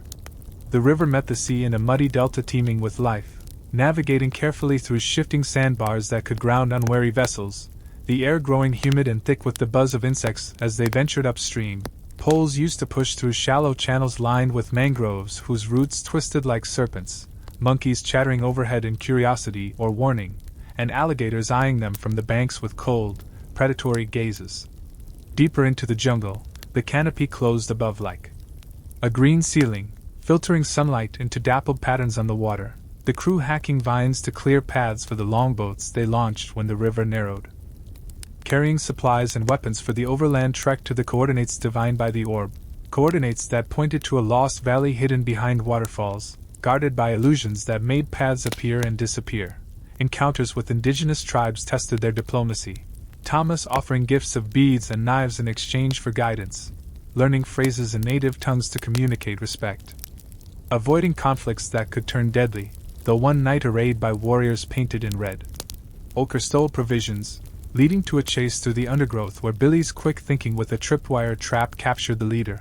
who revealed under truce that the valley was sacred, home to spirits of ancestors who punished greed but rewarded the pure of heart, advice that Thomas took to mean approaching without weapons. A risky proposition debated hotly around campfires flickering against the darkness alive with jaguar growls and parrot calls, pressing on unarmed as a show of faith. The party reached the waterfall, its roar deafening as mist soaked their clothes, passing through a hidden cave behind the cascade into a valley bathed in ethereal light, where golden structures gleamed amid lush vegetation, pyramids of pure gold reflecting the sun like mirrors, rivers of liquid gold flowing impossibly from springs, and guardians, statues that came to life with eyes of fire, challenging them with riddles drawn from the orb's lore, riddles about the sea's depths and the stars. Alignments that Thomas solved with knowledge from Elias's journal, granting passage to the heart where a fountain of gold bubbled, not literal metal but a metaphor for wisdom encoded in golden tablets inscribed with ancient scripts. Deciphering them with the orb's aid, they learned secrets of navigation that allowed ships to traverse oceans in days, formulas for elixirs extending life, and warnings of a coming cataclysm. A great wave prophesied to engulf the coasts unless balanced by acts of heroism. Laden with tablets instead of heavy gold, lighter but infinitely more valuable, they retreated, sealing the valley behind them with a ritual to protect it from despoilers, the journey back fraught with floods from sudden rains that swelled the river, forcing them to lash boats together and ride the currents like a raft, losing one man to the waters but saving the rest through teamwork. Emerging into the open sea with a sense of accomplishment that dwarfed mere treasure hunts, yet the prophecy weighed heavy, visions from the tablets showing tidal waves devouring islands, prompting Thomas to rally the Brotherhood via messengers sent to Tortuga, uniting captains like Eliza Thorne, who arrived with her fleet in a grand rendezvous off the Bahamas, sails dotting the horizon like white birds, councils held on neutral ground where strategies were forged to avert the disaster, perhaps by appeasing sea gods through offerings or destroying a corrupting artifact in the ocean's depths. Diving expeditions followed, using bells crafted from salvaged bronze to descend into abyssal trenches, Thomas braving the cold dark with lanterns that attracted bioluminescent creatures glowing like underwater stars, discovering a sunken temple where a dark crystal pulsed, source of the imbalance, shattering it with a hammer forged from meteoric iron, releasing energies that calmed the seas but unleashed guardians. Giant squids with tentacles like whips, battles fought on the surface as inked waters boiled, cannons firing chain shot to entangle beasts, O'Malley harpooning one through the eye in a feat of strength that became legend. With the threat averted, peace reigned, allowing retirements and legacies, Thomas and Eliza wedding on a beach under full moon, their children raised on tales of the bloody mutiny that birthed heroes, the redeemed Fury preserved as a museum ship in a hidden cove. Its decks walked by grandchildren echoing with laughter, but whispers of new horizons always lingered, calling to the adventurous blood in their veins. As this Part 5 concludes here, set to prolong from these terms in the next episode when invited. The redeemed Fury lay anchored in its hidden cove, transformed into a monument of weathered wood and tarnished brass, its black sails furled forever against the backdrop of a tranquil bay ringed by cliffs draped in emerald vines, where the cries of gulls mingled with the laughter of Thomas Reed and Eliza Thorne's children, a boy named Elias after the lost navigator and a girl called Marina, whose tiny feet pattered across the deck as they played at being pirates, wielding wooden swords carved by Sean O'Malley, now a grizzled overseer of the island plantation that sprawled inland, its fields of sugarcane and orchards of mangoes flourishing under the Caribbean sun, a testament to the wealth amassed from their adventures. Wealth that had bought peace but never fully silenced the call of the sea that thrummed in Thomas's blood. Like a pulse, a call that grew stronger with each passing year as tales of new mysteries reached their shores, tales of ghost ships sighted off the Azores, of uncharted islands rising from the ocean only to vanish by dawn, and of ancient relics whispered to hold powers greater than the Atlantean orb or the cursed Mayan idol that had nearly destroyed them all. Thomas, now in his late 20s, his face weathered by sun and salt but eyes still sharp with the curiosity of youth, stood on the cliffs, overlooking the cove, his long coat flapping in the breeze, the weight of the captain's hat he no longer wore replaced by the responsibilities of fatherhood and leadership of a growing community of former pirates and their families, who had settled here to escape the news of colonial governors and the relentless pursuit of naval squadrons like Admiral Harrington's, whose name still sent shudders through old sailors and Nassau's taverns. Beside him, Eliza, her red hair now streaked with silver, but her spirit as fiery as ever, leaned into his shoulder, her hand resting on the hilt of a dagger she still carried, a habit from years of boarding enemy ships, her laughter soft as she watched Marina and Elias chase each other across the beach below, their shadows stretching long in the golden light of dusk. But her eyes held a flicker of unease, for she too had heard the rumors brought by traders and wandering bards. Rumors of a new threat stirring in the Atlantic, a shadowy cabal of exiled alchemists and rogue captains calling themselves the Order of the Black Veil, said to be seeking the trident of Poseidon, a mythical artifact rumored to command the seas themselves, raising storms or calming them at will, a power that could topple empires or doom entire fleets. And its whispers had reached even their secluded paradise, carried on the lips of a half-mad sailor who washed ashore in a dinghy, babbling of a vision where the ocean turned black and swallowed the stars. Thomas, ever the skeptic of prophecy after the trials of the Mayan curse, dismissed it at first as tavern talk exaggerated by rum, but when O'Malley joined them that evening in their plantation house, a sprawling structure of coral stone and driftwood beams lit by lanterns that cast warm glows on walls hung with maps and relics from their voyages, he brought news that chilled their hearts. A ship from the Brotherhood of the Coast had been found adrift off Bermuda, its crew vanished, sails shredded, and decks marked with strange symbols burned into the wood, symbols that matched those in Elias Crow's journal under a section labeled "The Abyss Calls," describing a cult that worshipped ancient sea deities, sacrificing souls to awaken powers long buried beneath the waves. The old Irishman, his tattoos faded but his strength undiminished, slammed a meaty fist on the table, rattling goblets of wine, insisting they investigate, for the Brotherhood had saved them once, and loyalty demanded they answer the call, especially since Billy, now Captain William Sparrow of his own sloop, the Swift Serpent, had sent a coded message via pigeon, reporting sightings of black-sailed ships shadowing his vessel, crewed by figures in hooded cloaks who moved with unnatural silence, their cannons firing rounds that exploded into clouds of choking mist. Thomas felt the pull of duty warring with his desire to protect his family, but Eliza, ever his equal in courage, argued that ignoring the threat could bring it to their doorstep, endangering their children and the community they had built, and so, with a heavy heart, they decided to sail once more, refitting the redeemed Fury for one last adventure, its hull scraped clean of barnacles, masts replaced with sturdy oak from the island's forests, and cannons polished to a deadly sheen, the crew a mix of old hands like Pierre the cook, whose stews still warmed the belly, and new recruits, sons and daughters of the original survivors, eager to prove themselves. Under the legendary Captain Reed, as they prepared, Thomas pored over the journal again, its pages brittle but brimming with clues, finding sketches of a trident entwined with serpents, annotations warning of its location in the Devil's Triangle, a region feared by sailors for its vanishing ships and compasses that spun like tops, where time itself seemed to bend, stranding vessels in fogs that lasted days or years. The orb, still glowing in its chest, offered visions of a sunken city where the trident rested in a temple guarded by krakens and spectral warriors, its power tied to a blood oath that could only be undone by one who had defied death, a description that eerily fit Thomas, who had faced curses and emerged alive. With farewells tearful but resolute, Marina and Elias entrusted to O'Malley's care, who promised to teach them swordplay and navigation while guarding the island with a small militia. Thomas and Eliza set sail with a crew of 30, the ship heavy with provisions, barrels of fresh water, crates of dried fish, and casks of rum to bolster morale. Its sails catching favorable trade winds that carried them swiftly toward the triangle, the horizon shimmering with heat as they left their paradise behind, the crew singing shanties to drown out fears of what lay ahead, Billy's sloop joining them en route. His boyish grin unchanged but his demeanor that of a seasoned captain, his vessel bristling with guns and crewed by loyal rogues who cheered at the sight of the redeemed Fury's mermaid figurehead. As they entered the triangle, the sea grew unnaturally calm, the sky a flat gray that swallowed the sun, compasses jittering uselessly, and an eerie silence fell, broken only by the creak of the ship and the occasional splash of a fish, the crew whispering of old legends, ships trapped in eternal loops, crews aging decades and hours, or finding themselves in strange seas where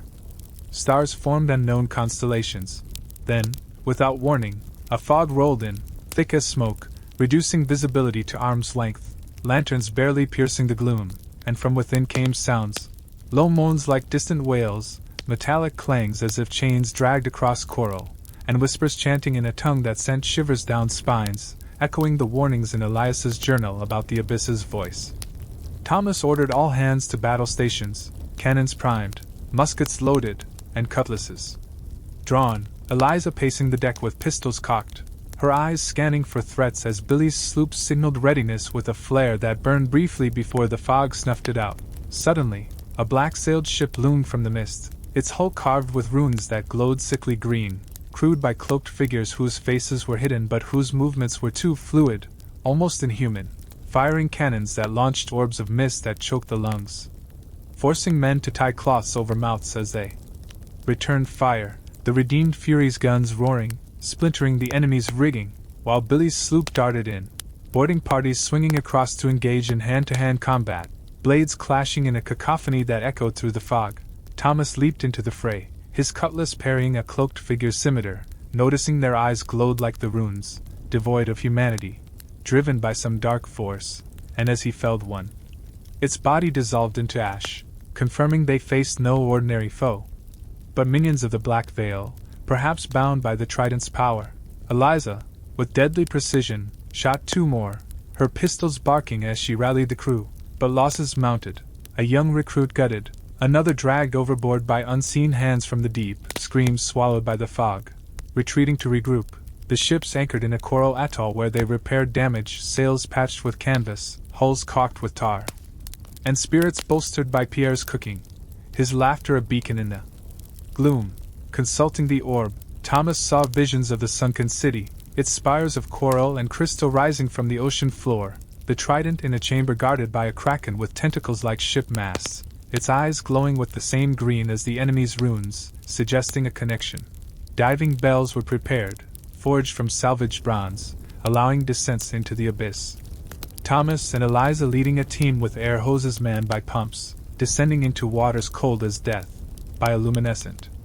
Fish illuminating their path like underwater stars, until they reached the city, its streets lined with statues of merfolk frozen in battle poses, the temple's entrance a gaping maw carved with warnings in Atlantean script. Inside, traps of collapsing columns and spear-lined pits tested their agility, Billy's quick reflexes saving them from a spiked floor. But the kraken awaited, its roar shaking the chamber. Tentacles lashing as Thomas dodged, wielding a harpoon tipped with meteoric iron from their Amazon venture, striking an eye to blind it, while Eliza planted explosives crafted from gunpowder and whale oil, the blast stunning the beast long enough for them to seize the trident, its shaft cold and thrumming with power, visions flooding their minds of oceans rising to drown continents unless balanced by a sacrifice of leadership. Thomas or Eliza's life to appease Poseidon. Refusing to choose, they surfaced, the trident secured. But the Black Veil's fleet attacked, 5 ships now, cannons blazing, forcing a running battle through the triangle's fog, the redeemed Fury and Swift Serpent weaving between reefs, using the orb's power to summon currents that capsized one enemy vessel, its crew dissolving into mist. Ashore on a volcanic island, they performed a ritual from the journal, using the trident to calm the seas, Thomas and Eliza both offering blood instead of a life. Their combined will breaking the artifact's hold, its glow fading as the fog lifted, revealing clear skies and the enemy's ships retreating, their power broken, returning to their island, the trident buried deep to prevent misuse, the couple resumed their life, training their children in the ways of the sea, O'Malley retiring to tell tales by the fire, Billy sailing on to new adventures, the brotherhood strengthened, but whispers of new relics, an amulet of storms, a crown of tides, lingered, hinting at future quests. As this part 6 pauses here, ready to extend from these lines in the next chapter if called. The tranquil waters surrounding the hidden cove where the redeemed Fury rested shimmered under a moon that hung low like a silver medallion in the velvet sky, its light casting long, wavering reflections across the bay where the ship, now a relic of past glories, stood silent, its decks worn smooth by years of adventure, and its hull cradling memories of blood, curses, and hard-won triumphs, while on the shore the plantation thrived as a sanctuary for Thomas Reed, Eliza Thorne, and their children, Elias and Marina, who grew stronger with each passing season, their laughter echoing through groves of coconut palms and fields of sugarcane swaying gently in the trade winds, a paradise carved from the chaos of their piratical past. Yet beneath this veneer of peace, a restless undercurrent stirred in Thomas's heart, a yearning for the open sea that no amount of domestic bliss could fully quell. His nights haunted by dreams of uncharted waters and whispered legends of relics yet undiscovered, an amulet of storms said to summon tempests with a single word, a crown of tides that could shift ocean currents to strand entire fleets, artifacts that beckoned with promises of power and peril, their names murmured in the taverns of Tortuga and Nassau by sailors with wild eyes and trembling hands, tales that reached their island through traders who bartered rum for stories as much as for goods. Thomas, now approaching his 30s, stood on the cliffside overlooking the cove. His weathered face etched with lines from sun and worry, his once unruly brown hair tied back with a leather thong, his hands calloused from years at the helm now gripping a spyglass as he scanned the horizon for signs of trouble, his instincts sharpened by battles against krakens, cursed cults, and naval squadrons, instincts that prickled now with unease as he recalled the latest rumors brought by a grizzled merchant captain named Salazar, who spoke of a new menace plaguing the seas, a fleet of ghost ships led by a figure known only as the Veiled Prophet, a mysterious leader of the Order of the Black Veil, thought destroyed in the Devil's Triangle but apparently reborn, their black sails marked with crimson sigils that glowed like embers, preying on merchant vessels and pirate sloops alike, leaving no survivors but etching warnings in blood on abandoned decks. The abyss hungers. Eliza, ever his partner in both love and war, joined him on the cliff, her red hair now fully silvered, but her green eyes undimmed, her pistol still holstered at her hips as a reminder of her readiness, her voice steady as she shared her own concerns, having overheard whispers among the island's workers, former pirates and freed slaves who had settled here, of strange lights flickering on the sea at night, lights that moved against the wind, and of dreams plaguing the community. Dreams where the ocean boiled and a voice from the deep commanded obedience, chillingly reminiscent of the Mayan idols. Curse or the Trident's visions. Their conversation was interrupted by Sean O'Malley, his massive frame lumbering up the path, his tattoos faded into a patchwork of memories across his skin, his piped smoke curling like a dragon's breath as he brought urgent news, a message from Captain William Sparrow, their former cabin boy now a seasoned leader of the Swift Serpent, delivered by a half-starved albatross bearing a scroll tied to its leg, warning that the Black Veil had raided a brotherhood outpost on Hispaniola, slaughtering all but one survivor who spoke of a ritual to awaken a Leviathan's heart, a relic said to be a colossal gem buried on an uncharted isle, capable of raising a beast from the ocean's depths to crush empires or grant dominion over all waters, a power that could reshape the world if wielded by the wrong hands. The weight of this threat settled like a storm cloud over the family, for the Brotherhood had been their shield in darker times, and ignoring its call could doom their allies and invite the Black Veil to their doorstep, threatening the sanctuary they had built for Elias and Marina, who were now old enough to wield practiced blades with skill, their young faces alight with the same adventurous spark as their parents, but still innocent of the sea's cruelties. After a tense council in their coral stone great hall, lit by chandeliers crafted from shipwrecked brass, surrounded by maps and relics, a sextant from a Spanish galleon, a jade idol from the Amazon, the Atlantean orb still glowing faintly in its chest, Thomas and Eliza resolved to sail again, not for glory but to protect their home and the fragile peace of the seas, refitting the redeemed Fury with the help of the island's craftsmen, who hammered new iron into the hull, wove fresh sails from canvas traded from Dutch merchants, and loaded cannons with grape shot and chain. The ship groaning back to life like a sleeping giant roused for battle, O'Malley, too old for the sea but fierce in spirit, insisted on joining, arguing his experience was worth more than a dozen young sailors, his axe sharpened to a razor's edge. While the children were entrusted to the care of Pierre, the jovial cook turned guardian, who promised to teach them sea shanties and knot tying while fortifying the island with traps and lookouts. The crew, a blend of loyal veterans and eager youths raised on tales of the bloody mutiny, numbered 40. Including Reyes, the reformed Cuban whose faith had steadied him, and Maria, a sharpshooter from the Brotherhood's ranks, her dark eyes deadly with a musket. Setting sail under a sky streaked with crimson clouds, an ill omen to some, the redeemed Fury met the swift serpent off the Bahamas, Billy's grin flashing as he swung aboard, his sloop now painted with serpent motifs that coiled around its masts, his crew chanting welcomes as they shared rum and news, confirming the Black Veil's growing strength. Their ship sighted from the Carolinas to the Canaries, always vanishing into fogs that appeared from nowhere. Guided by Elias Crow's journal, its pages now fragile as autumn leaves, Thomas found entries on the Leviathan's heart, describing it as a ruby the size of a man's head, buried on an island called the Crimson Fawn, hidden in the Sargasso Sea where seaweed choked the waters and ships moved as if through molasses, a place of madness where compasses failed and stars seemed to shift. The journal warning of guardians, both beast and spirit, that protected the gem, requiring a sacrifice of one who carries the sea's blood.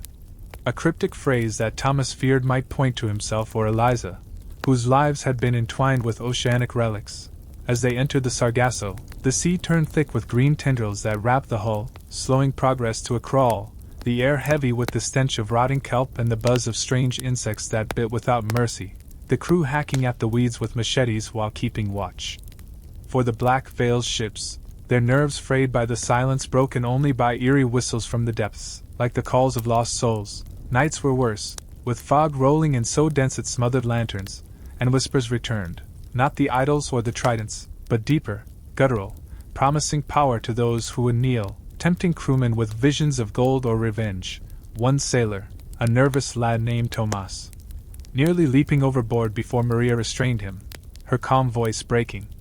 the spell. Then, a black sail pierced the fog, followed by 3 more, their hulls carved with crimson sigils that pulsed like heartbeats, cannons firing volleys of spiked balls that tore through sails, forcing a desperate defense as Thomas ordered evasive maneuvers, the redeemed Fury weaving through seaweed patches, Billy's sloop darting to flank, their guns roaring in unison, splintering an enemy mast, but the Black Veil's crews fought like demons,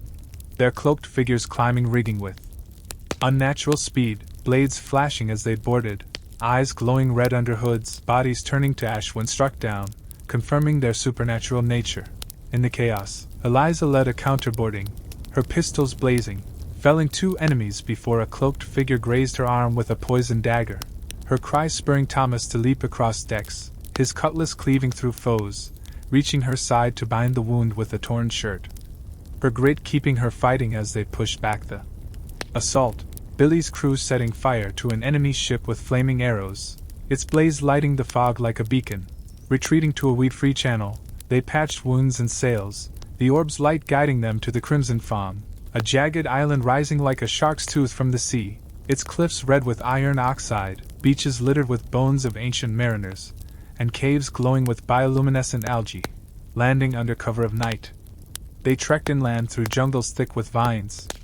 that seemed to writhe, encountering traps, pitfalls lined with coral spikes, vines that strangled like nooses, losing one man to a dart that stopped his heart, his scream echoing as a warning. Deep in a cave, they found the ruby, pulsing on a pedestal surrounded by carvings of Leviathan's devouring ships, its light hypnotic, drawing Reyes to touch it, his eyes glazing as he muttered of ruling the seas. Only for Maria to knock him out with her muskets, but breaking the spell, the veiled prophet appeared then, a towering figure in a cloak of shadow, voice like grinding stone, demanding the gem, revealing himself as a former Brotherhood captain corrupted by its power, his body half dissolved into mist. A battle erupted, Thomas and Eliza fighting back to back, their blades a whirlwind, Billy sniping from above, the orb's light countering the ruby's pull, allowing them to wound the prophet, his form dissipating but vowing return. Seizing the gem, they fled as the cave collapsed, triggered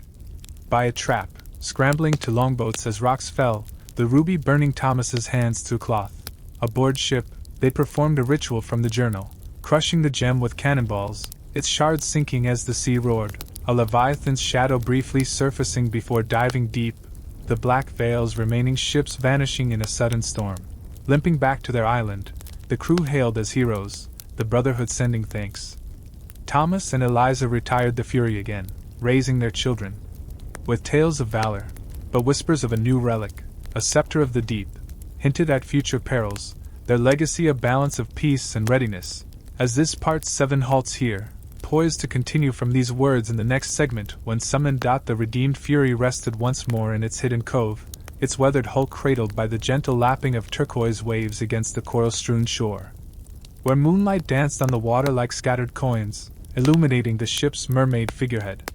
that gazed eternally toward the horizon, her pearl eyes gleaming with secrets of the sea. The plantation on the island thrived under the stewardship of Thomas Reed and Eliza Thorne, now a bustling community of former pirates, freed slaves, and their descendants, where children like Elias and Marina scampered through groves of banana trees and fields of yam,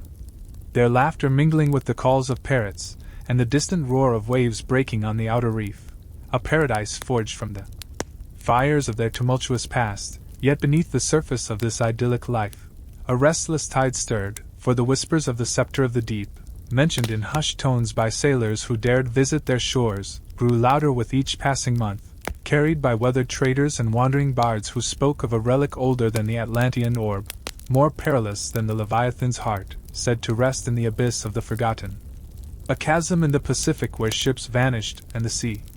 itself seemed to breathe with malevolent intent. Thomas, his face now bronzed to a deep tan, his once boyish features hardened into those of a man in his 30s, stood on the familiar cliff overlooking the cove, his spyglass sweeping the horizon for signs of uninvited sails, his heart heavy with the dual burdens of protector and adventurer, the scars on his hands, earned from battles with krakens, cursed captains, and the black veil, reminders of the cost of their victories, his mind replaying the journal of Elias Crow, its brittle pages now preserved in a glass case within their coral stone great hall, filled with cryptic warnings of the scepter, described as a staff of coral and obsidian, etched with runes that glowed under starlight, capable of commanding the ocean's deepest currents or summoning creatures from primordial depths, but at the price of binding its wielder to the will of ancient sea gods whose names were lost to time. Eliza, her silver-streaked hair braided with shells, joined him, her pistol still at her hips, her gaze as sharp as ever, though softened by years of love and motherhood, her voice carrying a note of concern as she shared tales overheard from the island's dockworkers, of merchant ships found drifting, crews gone, holds untouched but marked with runes like those on the Black Veil's ships, and of nightmares plaguing their community, dreams where the sea turned to ink and a voice, cold as the abyss, demanded tribute in blood. Their discussion was cut short by the arrival of Sean O'Malley, his massive frame slower now but still imposing, his pipe smoke curling like ghostly serpents as he brought a message carved on a plank washed ashore, its words burned in an unfamiliar script. "The scepter calls its keeper," followed by coordinates pointing to the Pacific's uncharted reaches, a message that chilled them, for it echoed the journal's prophecy of a chosen one, marked by the sea, a role Thomas feared he could not escape. Having defied death through curses and battles, the great hall that night buzzed with debate, lanterns casting shadows on walls adorned with relics, a Spanish rapier, their legacy a dance of peace and peril. As this part 8 rests here, ready to unfold from these words in the next chapter when called, the redeemed Fury lay anchored once more in its hidden cove, its hull kissed by gentle waves that whispered against the coral shore under a sky ablaze with stars, each twinkling like a beacon of past adventures. The ship's mermaid figurehead gazing seaward with pearl eyes that seemed to hold the weight of every storm and battle weathered by Thomas Reed, Eliza Thorne, and their loyal crew, now a living legend among the islands, its decks silent but resonating with echoes of cannon fire, clashing cutlasses, and the cries of men lost to curses and sea monsters. The plantation on their secluded island flourished, a vibrant tapestry of life woven from the threads of their piratical past, where fields of sugarcane swayed like green waves, orchards of guava and papaya drooped heavy with fruit. And the laughter of Elias and Marina, now blossoming into adolescence at 13 and 11, rang through the air as they sparred with wooden swords under the watchful eye of Sean O'Malley, the grizzled Irishman whose massive frame had softened with age but whose stories of krakens, curse relics, and bloody mutinies kept the children spellbound by the firelight in the coral-stone great hall, its walls adorned with relics of their triumphs, a Spanish saber, a jade idol from the Amazon, the Atlantean orb now a faint glow in its locked chest, and the preserved journal of Elias Crow, its pages fragile as whispers but heavy with prophecies and warnings that Thomas pored over nightly, his brow furrowed with the weight of leadership. Yet beneath the island's idyllic surface, a new unease stirred, for the whispers of the Mirror of the Deep, a relic rumored to be more ancient than the Scepter of the Deep or the Leviathan's heart, had grown from tavern tales to urgent warnings, brought by a half-drowned sailor who washed ashore in a storm-battered skiff, his eyes wild with terror as he spoke of a vision where the sea turned to glass, reflecting not the sky but a realm of shadows where faces of the dead beckoned, his ramblings confirmed by a message from Captain William Sparrow, now a renowned leader of the Swift Serpent, delivered by a sea-soaked gull bearing a note tied to its leg, warning of a new cult, the Order of the Shattered Mirror, an offshoot of the defeated Black Veil. Led by a figure known as the Shadow Seer, a sorcerer whose gaze could trap souls in reflective surfaces, their ships marked with silver sigils that shimmered like moonlight on water, preying on coastal villages and Brotherhood outposts from the Carolinas to the Cape of Good Hope, leaving behind mirrors that drove survivors mad with visions of their worst fears. Thomas, standing on the cliff overlooking the cove, his face etched deeper with lines of responsibility, felt the familiar pull of the sea, his hands gripping the spyglass as he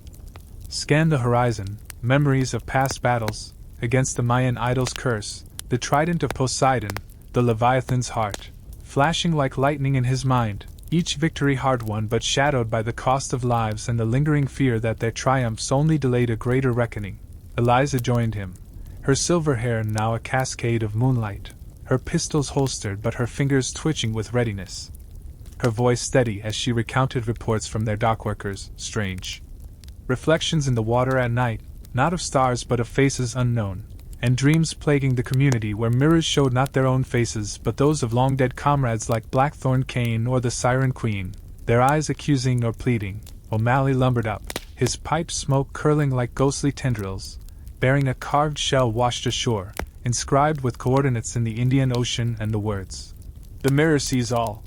a chilling echo of Elias's journal, which described the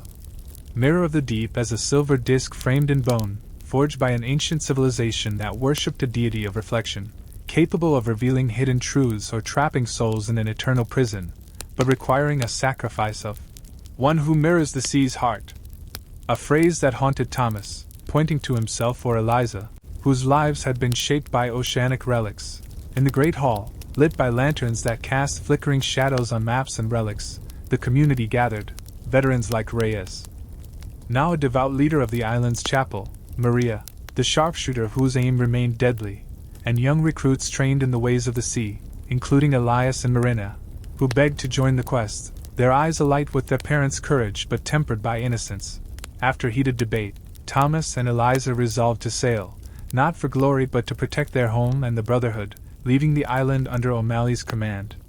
his axe still sharp, and Pierre's care, the cook drilling the children in archery and knot tying, his laughter masking a warrior's resolve. The redeemed Fury was refitted, its hull reinforced with ironwood from Madagascar traders, sails woven with silk for speed, cannons loaded with grapeshot and explosive shells, the crew of 35 including Koa, the Polynesian navigator whose star charts rivaled the stars themselves, and a new recruit, Amara, a healer from Zanzibar whose knowledge of herbs and wards countered sorcery. Setting sail under a sky bruised with storm clouds, they met Billy's Swift Serpent off the Maldives, his sloop now a legend painted with serpent scales, his crew chanting welcomes as they shared tales of recent raids, confirming the Shadow Seer's terror. Villages left empty, mirrors hung in doorways reflecting horrors, ships vanishing in calm seas. Guided by the journal and Koa's navigation, they sailed into the Indian Ocean, battling monsoons that roared like gods, waves crashing like mountains, the crew lashing themselves to rails as Thomas steered, Eliza's shouts cutting through the gale, her pistols ready. Nearing the abyss of the forgotten, the sea turned glassy, reflecting not the sky but swirling shadows, compasses failing, lanterns dimming, and whispers rose, soft, insidious, promising truth but sowing doubt, tempting Maria to see her lost brother in a bucket's reflection. Only Koa's chance breaking the spell. Black sails appeared. 6 ships bearing the Shadow Seer's sigil, a silver eye and a broken mirror, their cannons firing shards that shattered into blinding light, the redeemed Fury and Swift Serpent dodging, their guns roaring, splintering enemy masts, Billy's crew boarding with grapnels, blades clashing, the enemy's cloaked figures reflecting crewmen's faces, dissolving into glass dust when struck. Thomas boarded the flagship, his cutlass parrying a mirrored blade, Eliza's pistols felling foes, but the Shadow Seer emerged. His veil shimmering, his gaze trapping Thomas in a vision of his failures, Blackthorn's death, lost crewmen, until Amara's ward, a herbal smoke, freed him, allowing a strike that wounded the seer, his blood like mercury, his screams shattering nearby mirrors. Retreating to a coral isle, they repaired, the orb guiding them to a sunken reef where the mirror rested, diving bells lowering Thomas, Eliza, and Billy into depths lit by glowing corals, reaching a temple of mirrored walls. Traps of reflective beams burning flesh, one diver lost a collapsing floor. The mirror, a silver disc pulsing with shadows, was guarded by a creature of liquid glass, its form shifting to mimic them. Thomas used the orb to disrupt its form, Eliza's explosives shattering its core, Billy seizing the mirror, its vision showing a world drowned in shadow unless balanced by a sacrifice of truth, revealing one's deepest fear. Refusing death, they surfaced, battling the Seer's fleet. A maelstrom summoned, the Fury caught in its spin, Koa's navigation escaping. On a volcanic atoll, they performed a ritual, Thomas and Eliza confessing fears, losing each other, failing their children, the mirror shattering, the Seer's ships dissolving. Returning home, the island celebrated, the Brotherhood fortified, but whispers of a new relic, a chalice of the abyss, hinted at future dangers, their legacy a tightrope of peace and peril, as this part 9 pauses here. Ready to extend from these words in the next chapter if called. Its weathered hull cradled by the gentle ebb and flow of turquoise waves that lapped against the coral-strewn shore, where the moonlight cast a silver glow over the ship's mermaid figurehead, her pearl eyes glinting as if guarding secrets forged in the fires of countless voyages, the decks worn smooth by the boots of Thomas Reed, Eliza Thorne, and their loyal crew, now etched into the annals of pirate lore, a legend whispered from the taverns of Tortuga to the docks of Singapore. Tales of their battles against cursed relics, the Mayan idol, the trident of Poseidon, the Leviathan's heart, the mirror of the deep, each victory a thread in the tapestry of their survival, each defeat a scar on their souls. On the island, the plantation thrived as a beacon of hope, its fields of sugarcane and groves of coconut palms swaying under a Caribbean sun that painted the landscape in hues of gold and green, where Elias and Marina, now 14 and 12, darted through the underbrush, their wooden swords clashing in mock duels under the watchful gaze of Sean O'Malley, his grizzled frame softened by years but his eyes sharp with memories of krakens, ghost ships, and the bloody mutiny that had birthed their saga, his stories told by firelight in the coralstone Great Hall, its walls adorned with relics, a rusted Spanish cutlass, a jade mask from the Amazon, the Atlantean orb now a dim flicker in its chest, and the journal of Elias Crow, its pages preserved like sacred texts, brimming with warnings of ancient powers and prophecies of a chalice of the abyss. A relic said to hold the essence of the ocean's wrath, capable of unleashing floods to drown continents or granting mastery over the tides, but at a cost of binding its wielder to a fate worse than death. Thomas, now in his mid-30s, stood on the cliff overlooking the cove, his face weathered by salt and sun, his once youthful brown hair streaked with gray, tied back with a leather cord, his hands scarred from battles clutching a spyglass as he scanned the horizon. His heart torn between the tranquility of his family and the relentless pull of the sea, a pull intensified by whispers of the chalice, brought by a shipwrecked sailor who staggered ashore, his skin blistered by sun and his mind fractured by visions of a sea that bled red, speaking of a cult called the Order of the Crimson Tide, successors to the Black Veil and the Shattered Mirror, led by a figure known as the Blood Oracle. A woman whose chants could summon blood-red waves and whose followers left behind chalices filled with seawater that turned to blood under moonlight. A tale confirmed by a message from Captain William Sparrow, now a legend aboard the Swift Serpent, delivered by a storm-battered tern bearing a scroll warning of raids on Brotherhood outposts from Madagascar to the Moluccas, ships vanishing into crimson mists, their crews found dead with eyes frozen in terror. Eliza, her silver hair a cascade of moonlight, joined Thomas, her pistols at her hips, her green eyes undimmed by time. Her voice steady but laced with unease as she shared reports from the island's fishermen, strange tides that pulled boats off course, fish washing ashore with blood-filled gills, and nightmares plaguing the community, where chalices appeared in dreams, spilling blood that whispered of betrayal and doom. Echoes of the journal's warnings about the chalice, described as a goblet of black coral encrusted with blood-red pearls, forged by a lost race that worshipped a deity of sacrifice, its power tied to a ritual requiring the blood of one who carries the sea's wrath. A phrase that chilled Thomas, pointing to himself or Eliza, whose lives had been shaped by defying oceanic curses. O'Malley lumbered up, his pipe smoke curling like spirits in the night air, bearing a coral shard washed ashore, etched with coordinates in the South China Sea and the words, "The chalice drinks deep." A chilling echo of the journal's prophecy. In the great hall, lit by lanterns casting shadows on relics, a sextant from a Portuguese caravel, a bone-carved idol from the Pacific, the orb's faint glow. The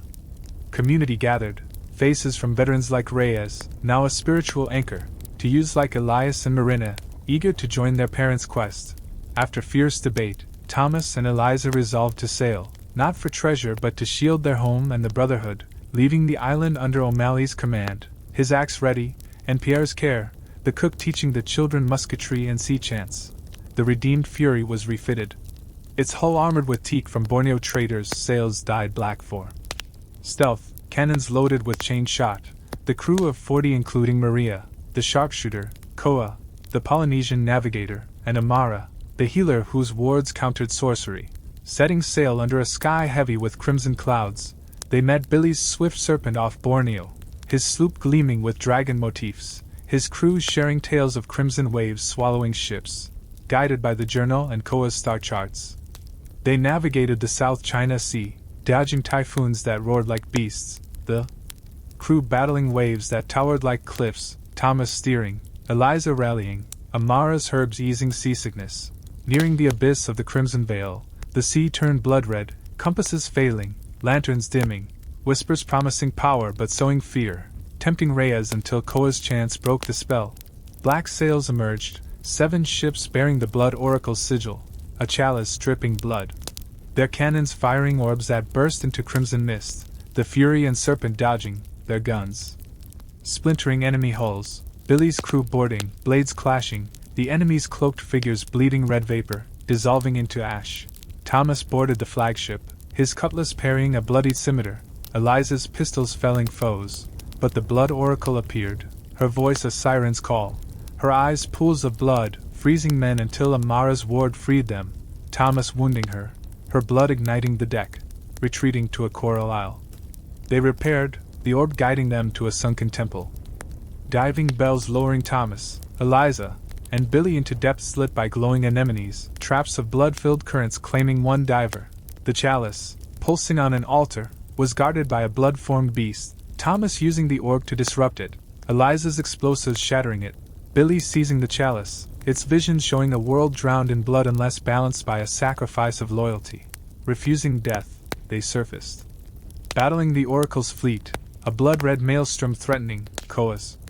navigation escaping. On a volcanic atoll, they performed a ritual, Thomas and Eliza offering blood, the chalice shattering, the Oracle's ships dissolving. Returning home, the island rejoiced, the Brotherhood fortified, but whispers of a new relic, a veil of the abyss, hinted at future perils, their legacy a dance of peace and peril, as this part 10 rests here.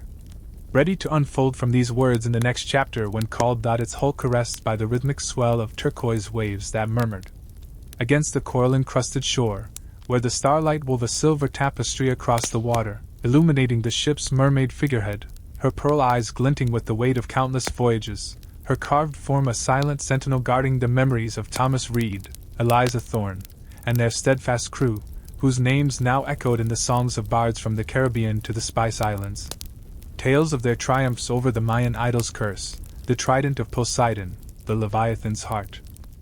the mirror of the deep, and the chalice of the abyss, each relic a chapter in their saga of survival, each victory tempered by the scars of loss etched deep into their hearts. The plantation on their hidden island flourished as a haven of hope, its fields of sugarcane swaying like a green sea under a sun that bathed the landscape in golden warmth, groves of mango and breadfruit heavy with bounty, where Elias and Marina, now 15 and 13, raced through the underbrush, their wooden swords replaced by steel blades honed under the tutelage of Sean O'Malley, his once massive frame now stooped but his spirit unyielding, his tales of ghost ships, sea monsters, and the bloody mutiny that had forged their family's legend captivating the children by the firelight in the coralstone Great Hall, its walls adorned with relics, a dented Spanish helm, a bone-carved totem from the Pacific, the Atlantean orb now a faint ember in its chest, and the journal of Elias Crow, its pages preserved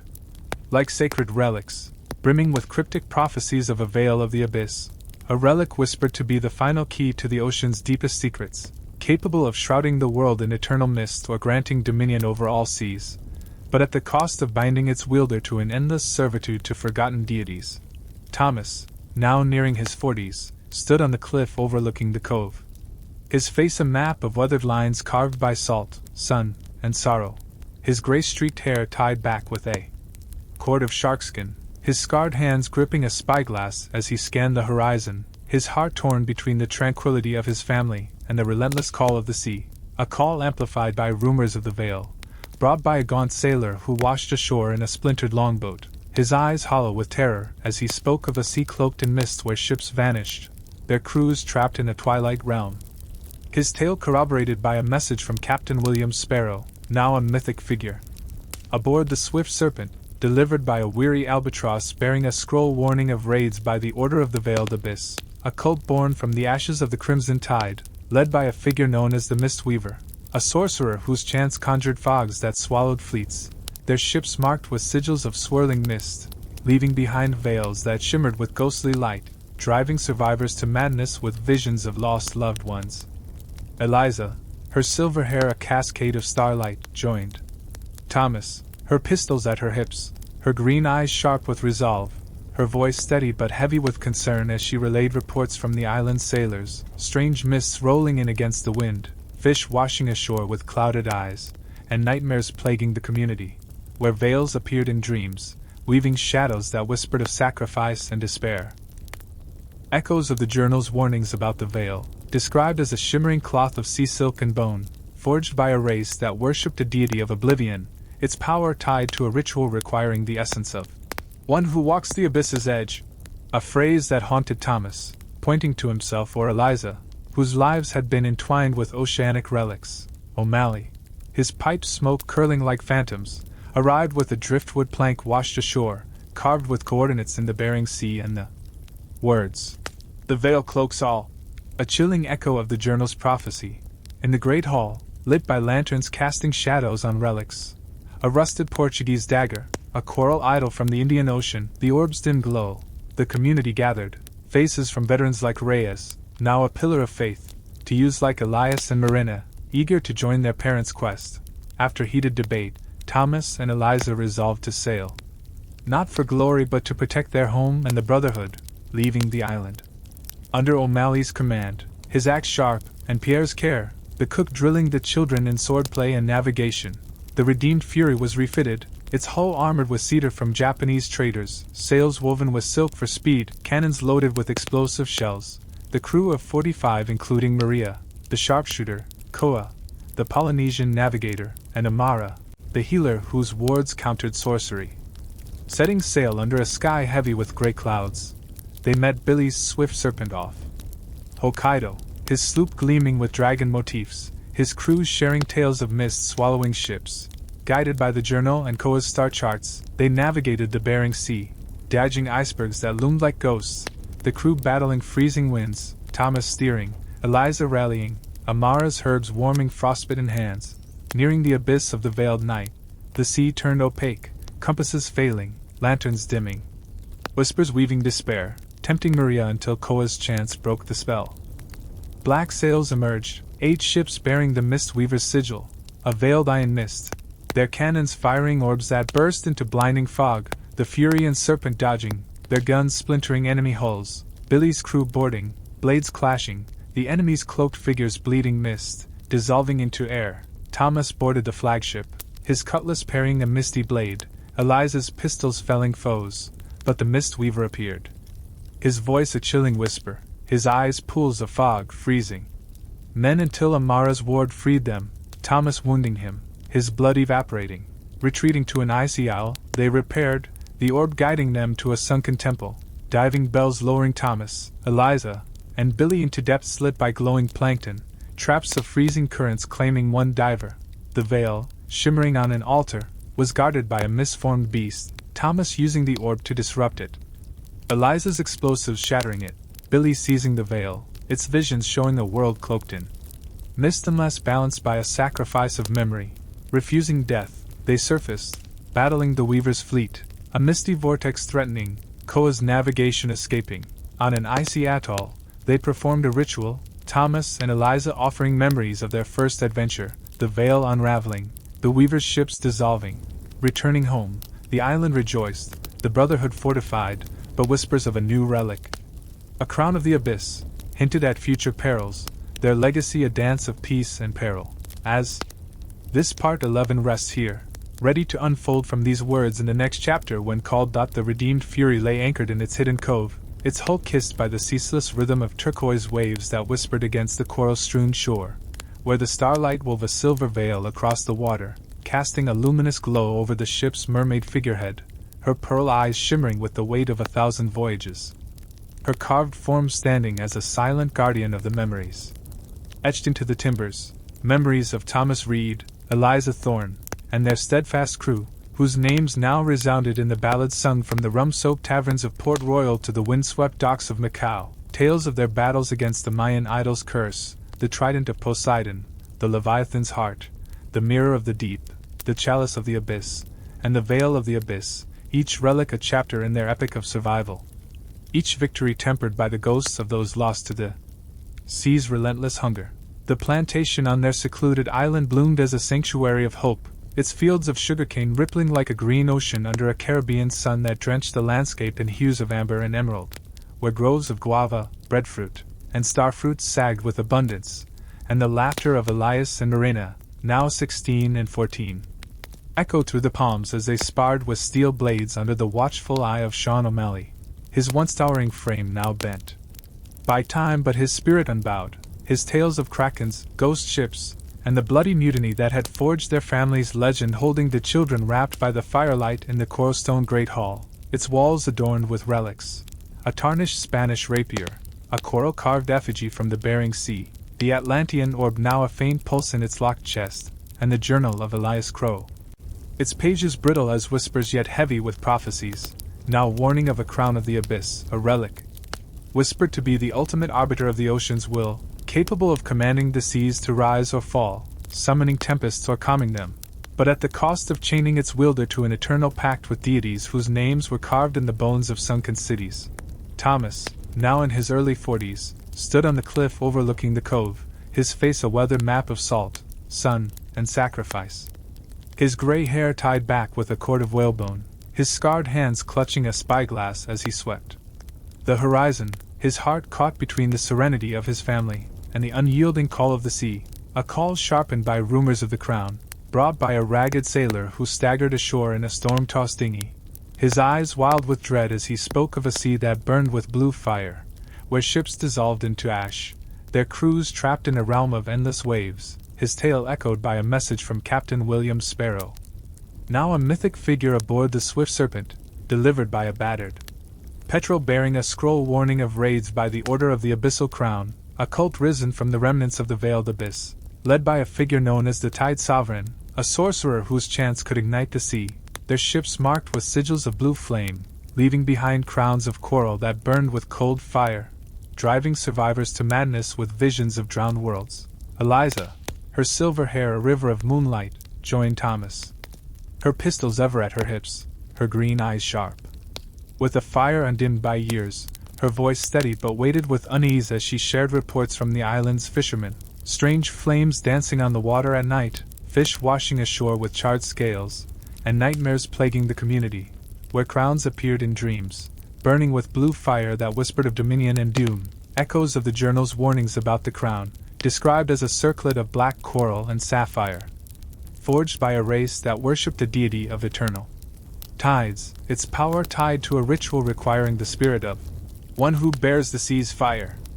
A phrase that chilled Thomas, pointing to himself or Eliza, whose lives had been forged in the crucible of oceanic relics. O'Malley, his piped smoke curling like specters in the dusk, arrived with a coral fragment washed ashore, etched with coordinates in the Southern Ocean and the words, "The crown burns all," a haunting echo of the journal's prophecy. In the great hall, lit by lanterns casting shadows on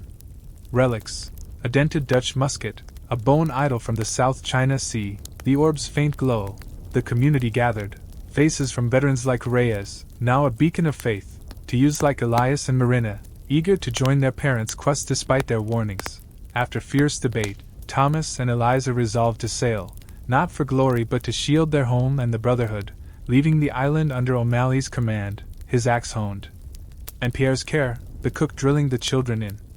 marksmanship and sea lore. The redeemed Fury was refitted, its hull armored with ironwood from Tasmanian traders, sails woven with silk for speed, cannons loaded with incendiary shells, the crew of 50 including Maria, the sharpshooter, Koa, the Polynesian navigator, and Amara, the healer whose wards countered sorcery. Setting sail under a sky heavy with ash-gray clouds, they met Billy's swift serpent off Tasmania,